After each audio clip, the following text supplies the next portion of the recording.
ঢাকা থেকে রংপুর, সৈয়দপুর, ঠাকুরগাঁও, পঞ্চগড় পর্যন্ত বর্তমানে লাস্ট লটের নতুন বাস কিন্তু শুধুমাত্র রয়েছে মিনিস্টার ট্রাভেলসের কাছে। মূলত আজ আমি রওনা হয়েছিলাম উত্তরের রাজধানী সৈয়দপুর থেকে ঢাকার উদ্দেশ্যে। বেসিক্যালি আমার সাথে এই ট্রিপে আমার মা আর ছোট ভাই রয়েছে।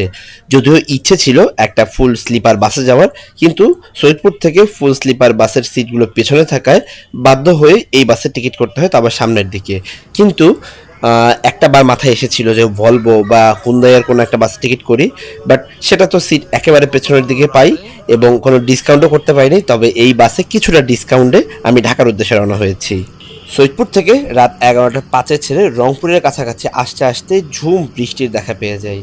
আর এর মধ্যে রংপুর মেডিকেল মোড় থেকে টার্মিনাল পর্যন্ত রাস্তাও কাটা থাকার কারণে খুবই সাবধানতার সহিত এগোতে হচ্ছিল।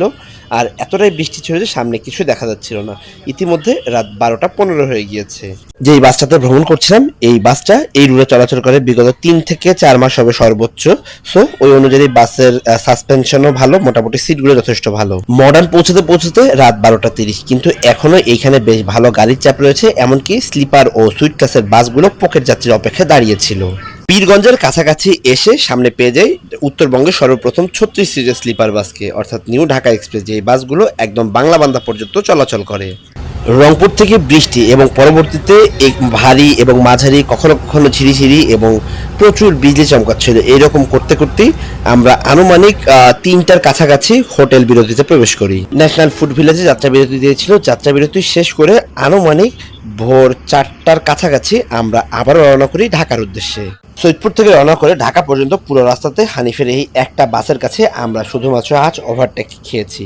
বগুড়ার আগ পর্যন্ত রাস্তায় বাস এবং ট্রাকের বেশ ভালো চাপ ছিল, তবে বগুড়ার পরে মোটামুটি রাস্তা খালি। আর হানিফের এই বাসের পিছু করতে করতে আমরা কিন্তু পৌঁছে গেছি যমুনা সেতুর অনেকটা কাছাকাছি। উত্তরবঙ্গে আমি অনেকগুলো স্লিপার ও সুইট ক্লাস বাসে জার্নি করেছি, তার মধ্যে আমার কাছে এইটা সবচেয়ে বেস্ট মনে হয়েছে।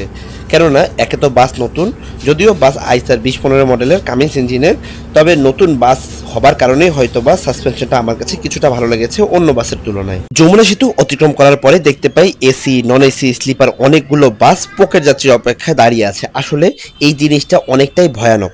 এত মূলত হচ্ছে ভোর রাত, কখন কোন যাত্রী কোন বিপদ ঘটাবে রাতে এটা আসলে বলা মুশকিল।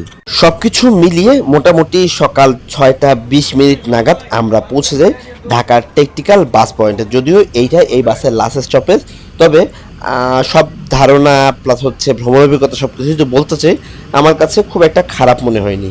উত্তরবঙ্গে বর্তমানে অনেকগুলো সুইট ক্লাসের বাস রয়েছে, তবে সুইট ক্লাস বাসগুলোর মধ্যে বিজনেস ক্লাস সিরিজের যে সিটগুলো আমার কাছে মনে হয়েছে মিনিস্টারের সিটগুলো বেস্ট। আর যদিও স্লিপারে ট্রাভেল